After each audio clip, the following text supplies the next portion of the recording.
Welcome, everybody, to another edition of Think with a Drink. It's the weekly webinar series brought to you by the Aries Foundation for Financial Education. Tonight's going to be interesting. Well, I don't know about interesting. It'll at least be fun because, unfortunately, my other half of the tag team duo that does this is not here with me this evening, had an issue come up. So I'm flying solo on this, which is what kind of makes it interesting. Like I said, we'll try to have fun with it. Anyway, tonight's topic that we're doing is the halfway review, right? So 2022, what's gone on, where we're at, and where do we sort of see things going from here? Just real quick, some short housekeeping just to go over with everybody. Just know we're recording this. We share this recording on the website. We share it on our YouTube channel. All the microphones should be muted.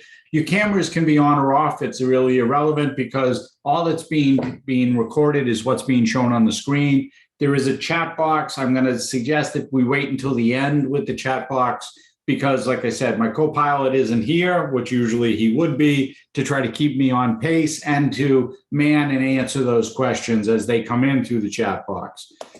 Speaking of your pilots, my name is Tom Alessi. I am the president of the Aries Foundation. I have been in financial services for 23, I'm almost into my 24th year now. I'm an investment advisor. That means I act as a fiduciary whenever giving guidance or advice to any of my clients. If Craig was here, Craig is our vice president. Craig would tell you that he's been in financial services for over 18 years. He specialized in working with individuals and families and putting together that plan, that ultimate find out where the goal is and where you're trying to get to. Told you that the Think with a Drink is brought to you by the Aries Foundation for Financial Education. We're a nonprofit. We're located in Newton, Mass. You can visit our website. It's www.ariesfoundation.org. And the mission behind Aries is trying to help everyone have a better relationship with their money. Because whether you realize it or not, you are in a relationship with money. And just like every other personal relationship that you have, there are these behaviors and triggers that cause us to act, well, sometimes a little irrationally when it comes to handling our finances. All myself, Craig, the rest of the Aries team tries to do is we try to help everybody sort of get a handle on that, see where they're at, and take a little bit of that emotional piece, that component out of it so that you can deal with money in a more rational manner.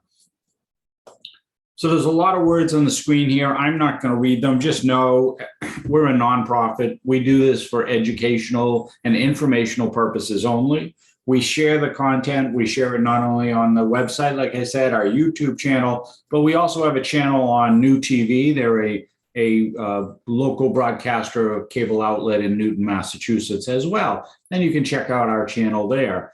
One of the things we do say to everybody, though, is that if you ever have questions, whether they be of a legal, tax, or financial, that you seek out the help of a professional to get those questions answered. Okay, that was a lot for me. So we call this Think with a Drink because the idea and the concept was that we wanted to have a little bit of fun with it. We know some of these topics, some of this content really is a little overwhelming for a lot of people, a little daunting, a little bit much to take in. So we just thought, gee, if we could do something that was going to be a little bit more casual, a little bit more relaxed, that we could, have something to imbibe along the way. So that's what we do, and we hope our audience is joining in with us. For tonight, I am drinking, this is Killian's Irish Red Ale, an interesting one. Very, it's got, malted caramel and it's toasty, it's got a good mouthfeel to it. But it's an interesting thing with this is it's actually brewed out of the Coors Brewery in Golden, Colorado. So for those who can join along, I know Craig's not here, so I can't say skål to him, but skål.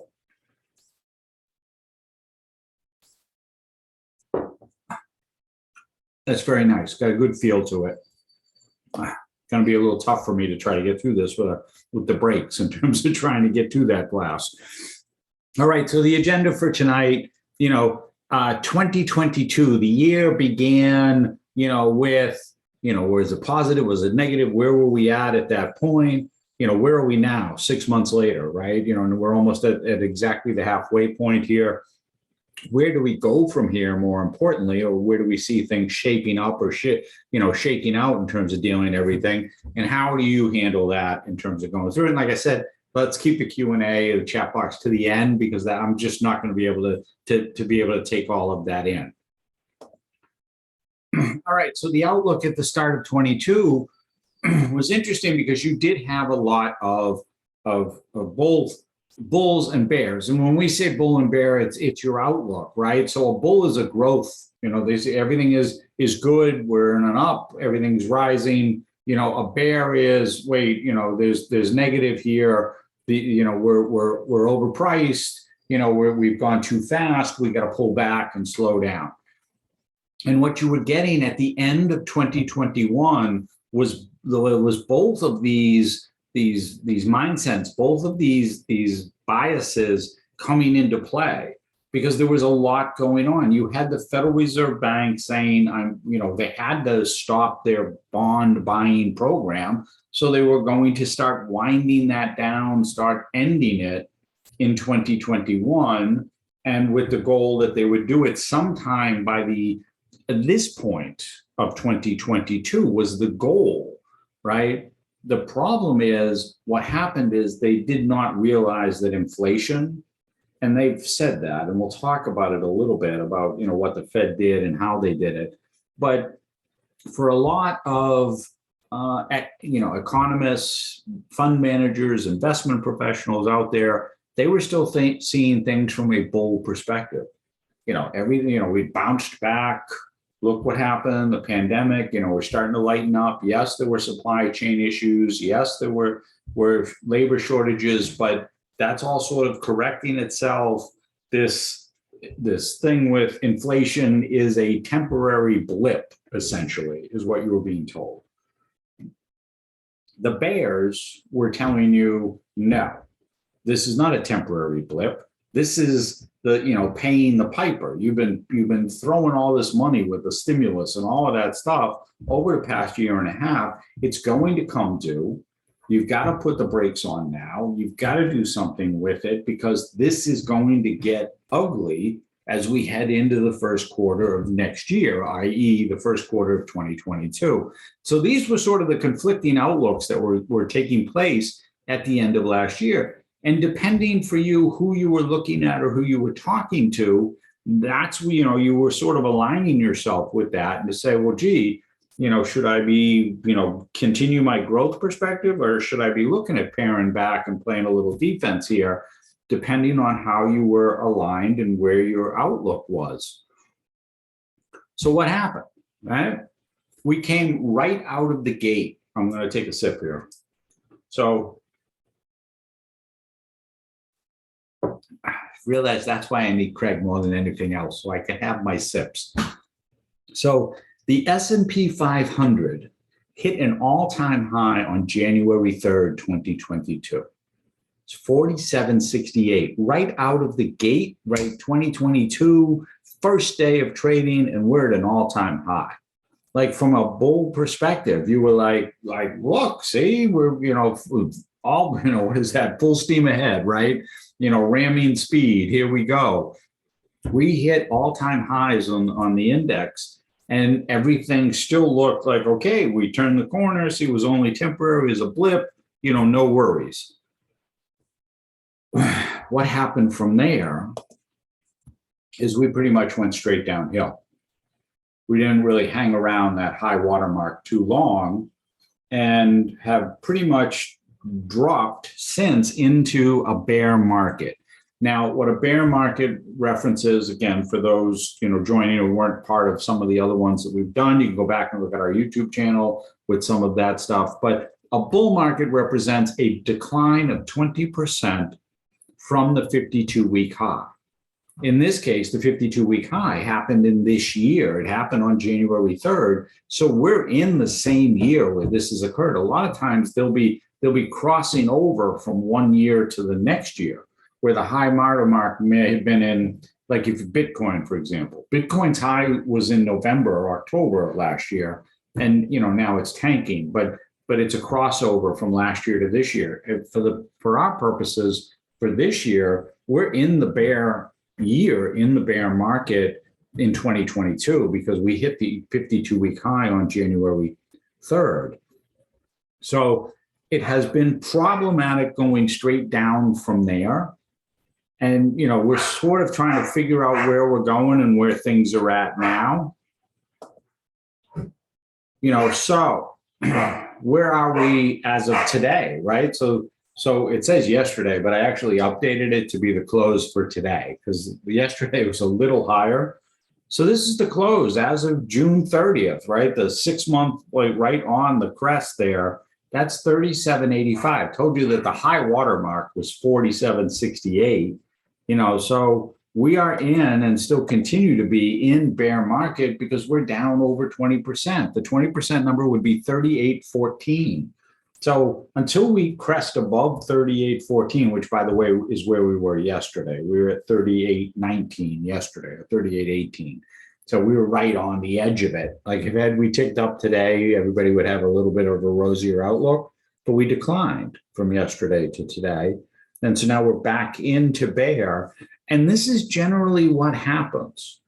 More often than not, when you dip into bear territory, you stay there for a little bit of time. This isn't an immediate bounce back. So the bear is going to work itself out and try to figure out what's happening. And that's sort of the conversation here in terms of where are we going, right? So we did have a bounce back.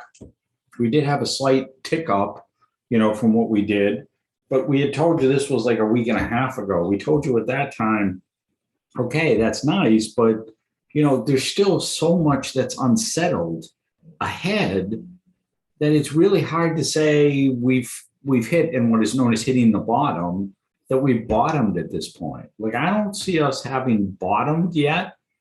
And there are still some factors, which we'll talk about on the next slide, that can get us, even further into decline. Not to get all doom and gloom on you, but, some of those factors that caused the initial decline, whether that was inflation, whether it was labor issues, whether that was supply chain problems, all of that stuff still exists.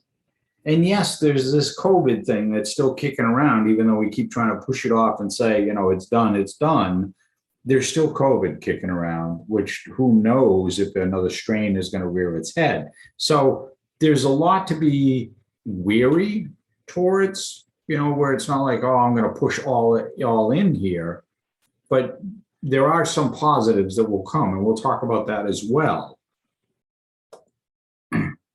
All right, so you had basically the three factors driving some of this: inflation, interest rates, and the Federal Reserve Bank.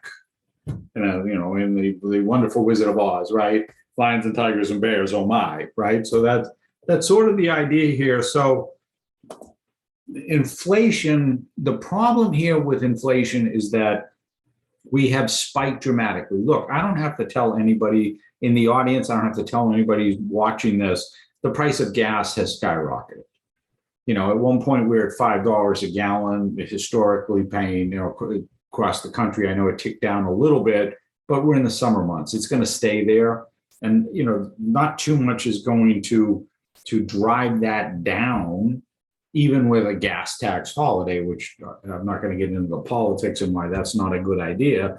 But right now, the problem is that inflation has spiked to 8% back in March and has stayed there. April and May, we're waiting to see, what the numbers will be for June. And, there's a lot behind that. That's what driving the cost of everything up.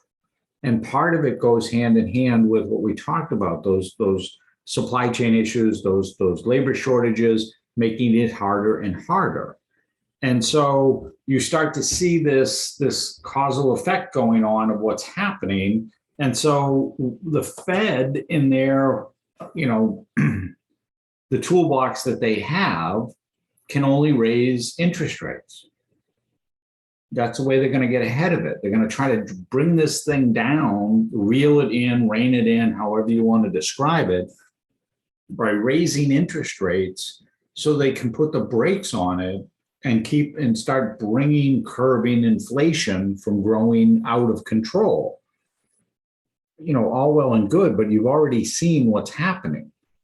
So interest rates have a cause and effect that occurs.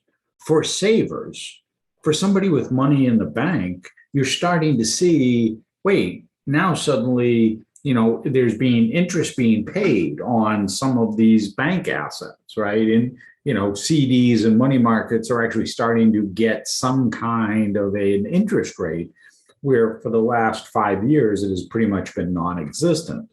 So that's a good thing. The reverse happens, though, is that lending, the cost of loaning or taking out a loan, gets exponentially higher to the point where somebody's trying to buy a home now is being priced significantly out of the price section that they may have been looking at as early as, January or February of this year. By where the rise in mortgage rates has gone, has now taken you from, say, I was looking at a $500,000 or $600,000 home. Now I could only afford, say, a $350,000 or $400,000 home, because of the cost of the loan and what that means to you. So there's a driving effect of that can whipsaw the economy. And that's where the Federal Reserve Bank comes in. That's a casino, by the way, and it's with the Federal Reserve logo on it. We're having a little fun with one of the blogs that we had done on is the Fed gambling, and this was back last year. It was 8 months ago, where we were saying that the Fed right now is gambling on our behalf because they're turning a blind eye to this whole conversation about inflation. They called it transitory. I'll put those in air quotes for anybody. That's what they called it. They called the inflation transitory and said it was not going to be an impact. When the chairman of the Federal Reserve Bank testified before the House Ways and Means Finance Committee earlier this month, he basically said, we messed up. We screwed that up a little bit. We didn't pay attention, and we should have. The problem there, and as the Fed can try to wind it around as much as they want to, but their hands were tied. When they should have raised interest rates, which was back in October, they couldn't because they were still in the process of buying those bonds back. They had to start the bond buying program much earlier before they could actually start bringing rising the interest rates or bringing the interest rate environment up in that situation. So while the Fed says, hey, we made a mistake, the problem was the Fed really couldn't do anything about it at that point. They were left sort of, in their own devices, if you will, trying to speed up the bond buying program, which is what happened in January and February of this year. All right. So again, saying that this is all doom and gloom, not really the case for everybody. So when we look at bear markets, again, we just ticked back down into a bear market as of today. So when we look at bear markets and what the screen shows you right now, it says, short-term thinking can be devastating to your returns. So this shows every time the S&P 500 dipped into a bear market since World War II. And so what you see are the dates when it happened, and then it shows you the 1 year, 3 year, and 5 year return for the S&P 500 from that date when it dipped into the 20% decline, or what is technically known as a bear market. And if you add them all up, you can see, other than the most recent, the 219.20 is the last time, the one on the bottom of the screen there. But when you average them all out, you get an average of an 80% increase out over 5 years. Right? The 1 year increase is 17%. So what we're saying is we're dipped into bear territory now. 1 year from now, let's see what happens. Somewhere in the beginning of next year, we're probably looking at the positive bounce, could come at the end of this year, into next year. The lesson here with this screen is that you shouldn't be pulling back or worrying unless your time horizon is shortened, i.e., you're planning on retiring in the next 2, 3, or 5 years, in which case you should not have had the exposure that caused you or are dealing with that decline. This tells you that the markets will come back, right? And it's interesting when you look at them, every time you've had the decline, and this is what we were talking about last year. We told you this towards the fall of last year, that there's always been a bear, sort of an aftershock to that major decline. So when you see the first date and then you look at it, the next one, so 47, the next one happened in 49, 57 and happened in 62, 66 and 70, 74 and 82, so on, that you can see there's an aftershock that's occurring usually to the market, 07 into 08 and then 08 into 09, you had that aftershock, 01 into 02, that type of thing. You're always getting these aftershocks that come, which is sort of what we're experiencing from the 2020 pandemic decline when the market collapsed at that point. So the what to take from this slide is that when you're looking at it is to be thinking longer term, not to let short-term bias affect what you're doing, but to be thinking about how you want to have your investments placed and dealing with it from that perspective. Because, the question that we mentioned that we're getting asked all the time is, what should I be doing, right? That's always the question. What should I be doing with my portfolio? What should I be doing with my retirement account? What should I be doing with my investment? And again, some of it is going to depend on your time horizon. Everything depends on risk, how much risk you're willing to take, but your time horizon is going to be the driving factor to that. And there's really 4 things that you can do when you're dealing with this. I can spend more money. I can try to save more money. I can try to reduce or pay down whatever outstanding debt or obligation I have, or I can try to protect what I have. Each of these is a different way of handling how the market is behaving, but it's also dealing with your behavior of trying to react to that or deal with what you're getting. And so, there's different tactics for each one of these. I don't have the time to go into it. We're happy to do that with anybody. If you reach out to us, we're happy to go through, but just understand that each of these has a separate way of handling it. That is, you can spend more money, you can try to save more money, you can try to reduce, i.e. pay down, whether that's a loan, a debt, mortgage, whatever it might be, or protect what you have in different ways, depending on what your time horizon is, what your family situation is, and what you're trying to do. All of these are different factors. All of these are different aspects of it. But like I said, happy to go through that and how those work with it. So the other thing you can do, right, is really take a look at what you have for holdings. This is something we talk to everybody about, right? So the allocation strategy drives everything. And you need to be thinking about your time horizon. How along are you? For a lot of us over the last 10 years, it's been just an up market. We've sort of let it ride and haven't really paid attention to the overall mix inside the portfolio into what we have for our holdings. Our equity positions have run up. Now, of course, they're back down. But maybe our fixed side, the bonds or cash positions, have dwindled greatly against it.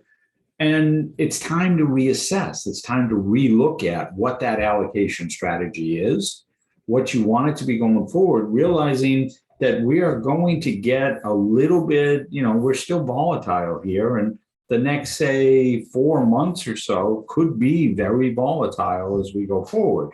Hopefully towards the end of the year, like I said, maybe we start seeing some of that tick up, but there's a lot going on. And so you need to be looking at what you're doing and what your allocation strategy is and what you have for that in terms of trying to deal with it.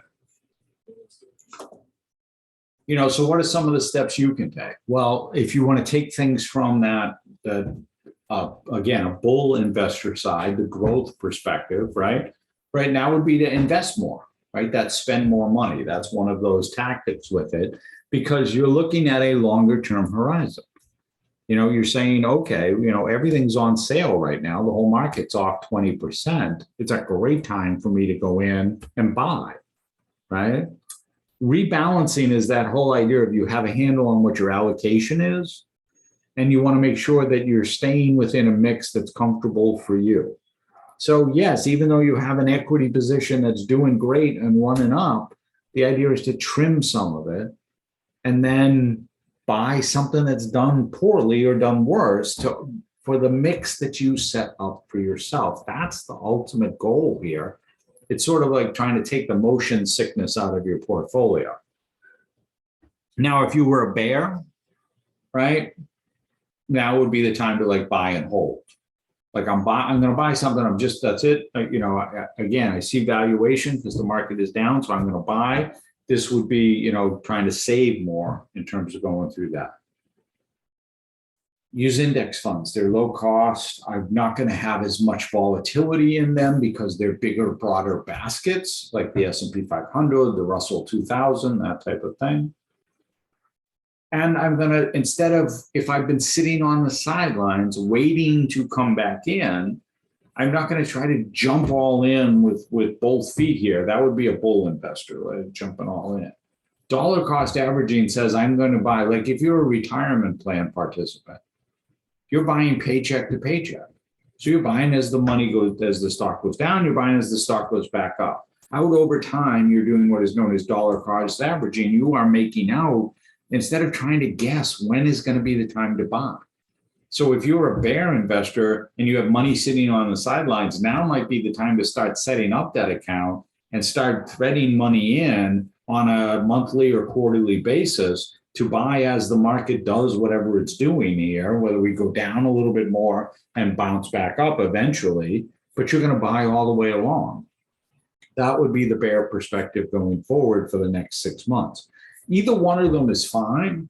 You just have to come to grips with what makes sense for you and how you're going to handle it, whether as that growth investor or that more conservative, that bear investor, in terms of how you're going to handle that. But, the one thing we wouldn't suggest is to just let it ride as is, because you're probably going to see, not telling you it's going to happen, but more than likely we're going to see another decline of possibly as much as 7 to 10%.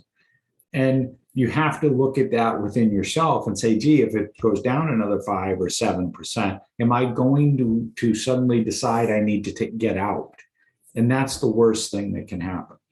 So if you are, honest with yourself and come to grips with the idea of, okay, I can lose some more money and I'll be okay, that's fine. But if it's going to trigger you to say, no, I need to get out now, you need to make an assessment and decide what that is doing for you from a risk perspective and total. And that's kind of what Craig and I and the Aries team tried to help everybody with, right? We try to help you sort of have that vision. Where do you want to get to? What are you trying to do? And how can we help you sort of stay on the path, or maybe, design the path for you and keep you on it so that some of this stuff doesn't worry you, or you realize, okay, I know why this happened or what happened and where can I go from here? And one of the ways we do that is it's a tool that we call the Roadmap to Financial Awesomeness. It's a visual tool. It's a visual planning tool that allows you to sort of see where exactly all your stuff is. And in a lot of cases, sometimes in a peer-to-peer situation, maybe stuff that's missing, or that a typical type of person like you would have as well. But you can see all that visually, and then we can decide where do you want to get to and show you how to work that in a visual format to make that happen.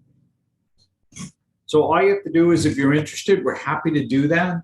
All you got to do is type yes into the chat box. And I know it won't be tonight because I'm going to do it, but we have the recording on it. One of us will reach back out to you. We're happy to do that. You can reach out to us. I'll give you the contact information at the end. If it's something you're interested, we're happy to do it. Happy to have the conversation with you. It's a link. It doesn't take you that long to do it, but we can have the follow-up from there, which gets into the planning portion of it all. and understanding the ins and outs and what that really means.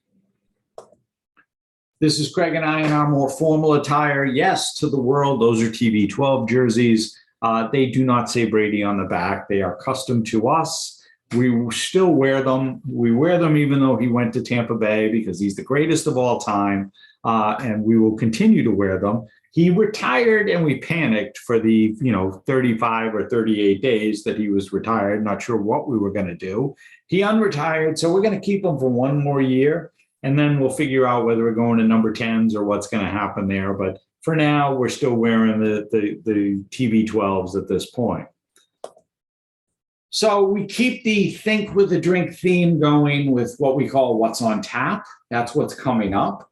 So next week, it's the 4th of July week. We're doing a replay, just so everybody knows. This is a replay we're bringing back out of the archives of a classic.